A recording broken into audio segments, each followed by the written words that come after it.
Howdy YouTube. Yep, oh, covered in a blanket. This is really cozy and nice. I wanted to talk today about skepticism. And a couple of realizations. I used to follow a blog. It was called The Real Princess Diaries. And it was about an escort called...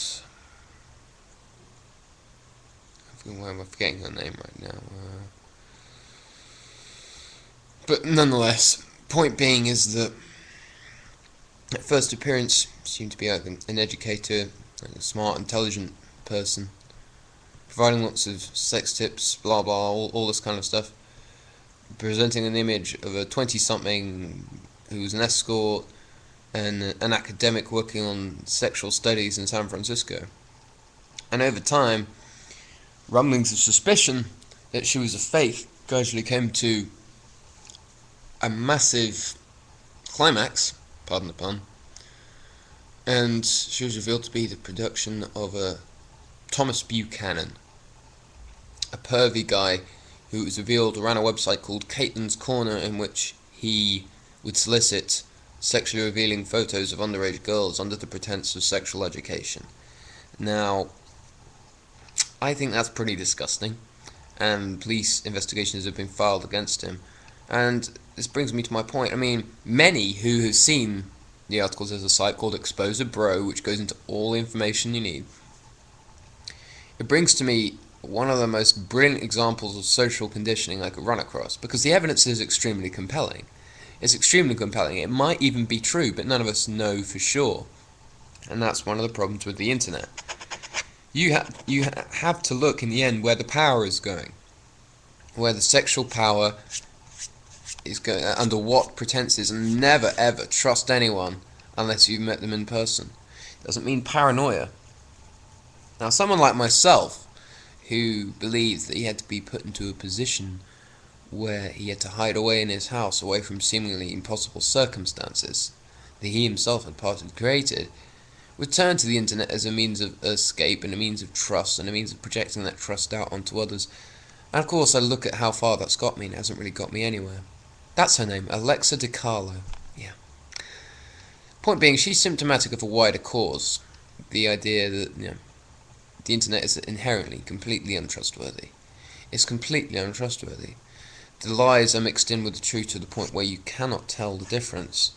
And so, for someone like myself, who's looking for something real, someone who's looking for something to hang on to in a world where nothing lasts, goes to the most deceitful, wretched hive of scum and villainy that's possibly out there. Take, for example, sexuality and pornography. It's $1,000 for a kiss, 50 cents for your soul. It's an industry and an environment where many like to make excuses and use euphemisms to cover their sins. I'm not saying all porn is wrong, I'm saying porn from the heart is actually really, really good. But when the spirit leaves the building, the end result is a slow downward slide, just under the level of awareness, just under the level of where it would send off your flight distance, so to speak, your social flight distance. It would fly just under the radar to the point where it would lead you into the lion's den and lead you to be, just fodder for people who want to steal your money and rob you blind. It's unbelievable that the number of scavengers out there, big words, small mind, behind the mask you will find a scavenger of human sorrow. You just have to look for who will rob you, now in plain sight. It gets to the point now where the balance of power is so shifted in the favour of a lot of these people, particularly in the religious and political circles, that they don't even have to hide anymore. So we have people like the Michelle Bachmans, the Sarah Palins, the increasingly hysterical fundamentalists that are circling around the world. So where does that leave someone like me? Where does that leave someone like you? Gutted, heartless, abused, ashamed, feeling like you're disposable and expendable in a world that doesn't care about you. That's what these things feel like. They're a violation. They're a violation of your self-esteem. Now, I think, for example, and I posted this in the video before, but I had to take it down because my mobile didn't upload it to the server properly. I will discuss, for example, why euthanasia, why I agree with euthanasia, because we disagree, for example, firstly, with the idea of murder because it's a violation of someone's will and in the effect that they want to stay alive. But euthanasia is also a violation of someone's will to the effect that it is their will that they stay, well, they die, and that they don't stay alive. And that seems to me to be pretty inhumane, and I would support that. There are means and ways of making it safe, there are means and ways of backing it up.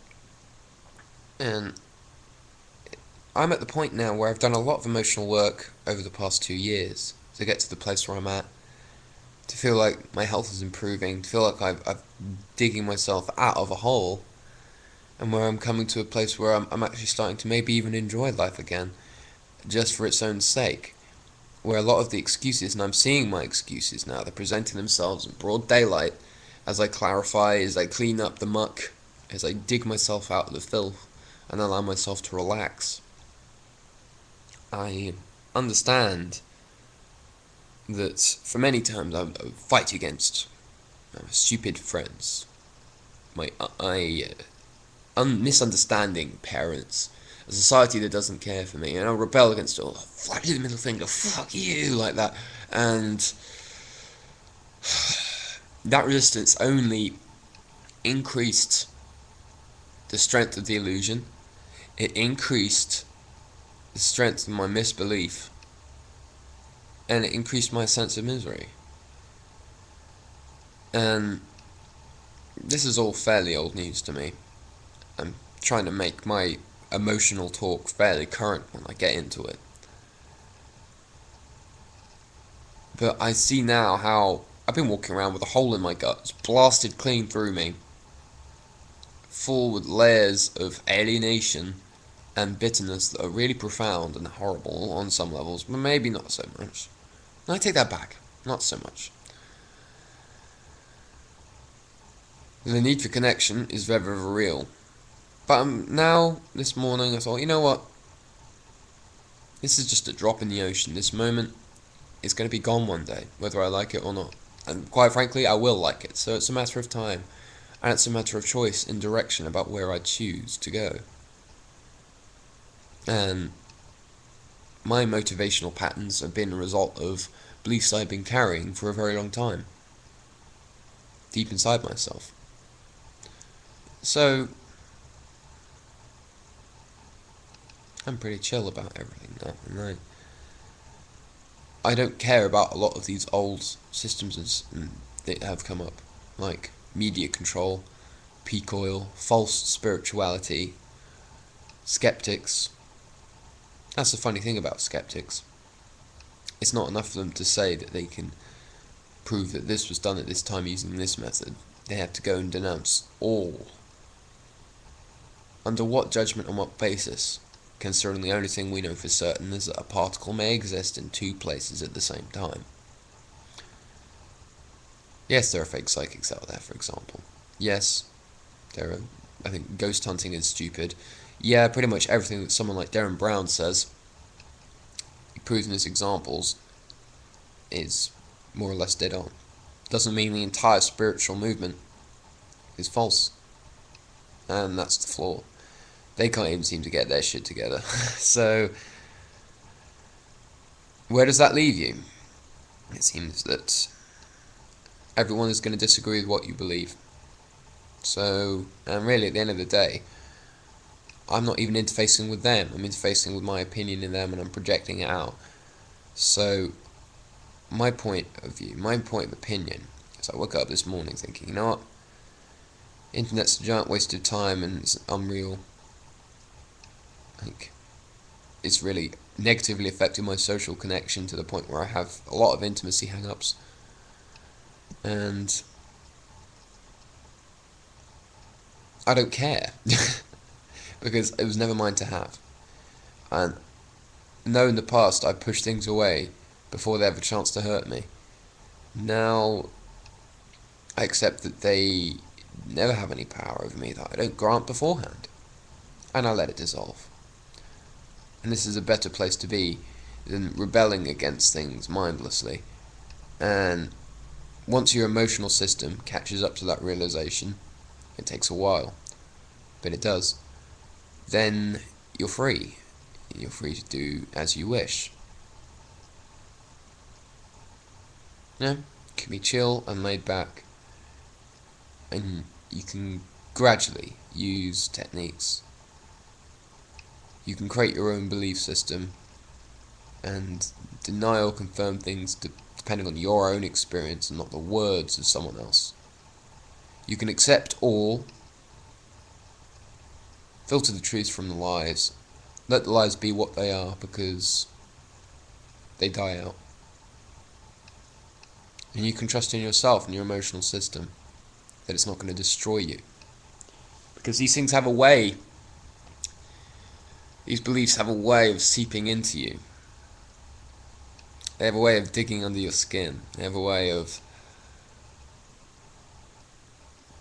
distorting your perception to the point where you can't see anything else. But that means that they're based out of fear. I don't confirm or deny spirituality.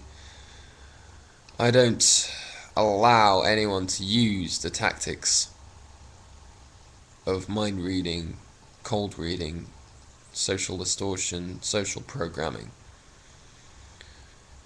like distortion, deletion, distraction, subliminal messaging, language, emotional patterning, anything that might be out there, or even advanced psychic emotional warfare, telepathic onslaught of negative belief systems. I know all the tricks of the trade at this point, and I know that they don't have any power of me except for which I put out.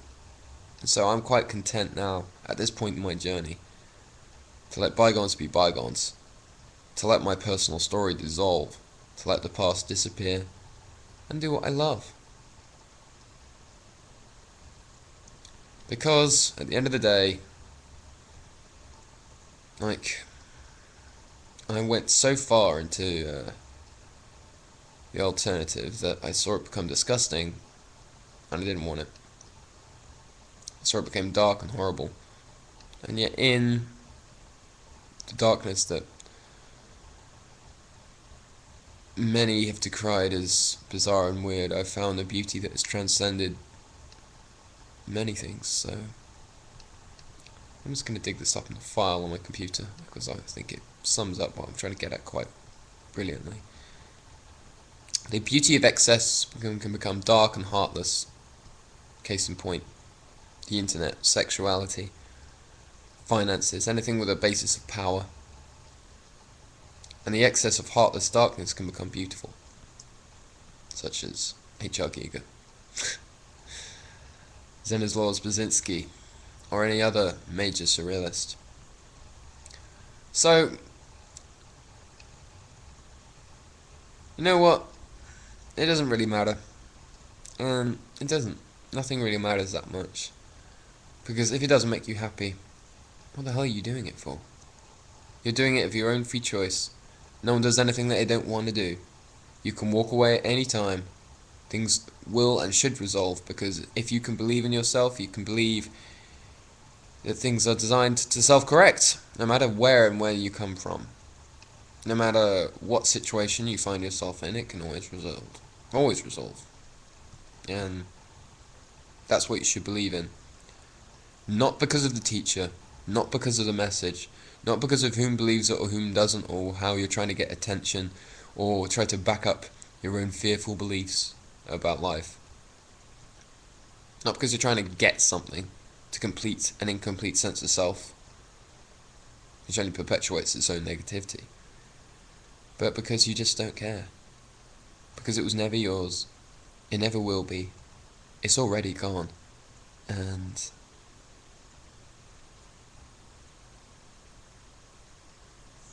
you can be happy for its own sake.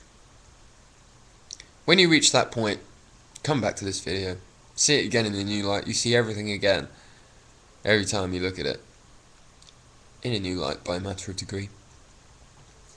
And then we'll talk again soon. Bye bye now.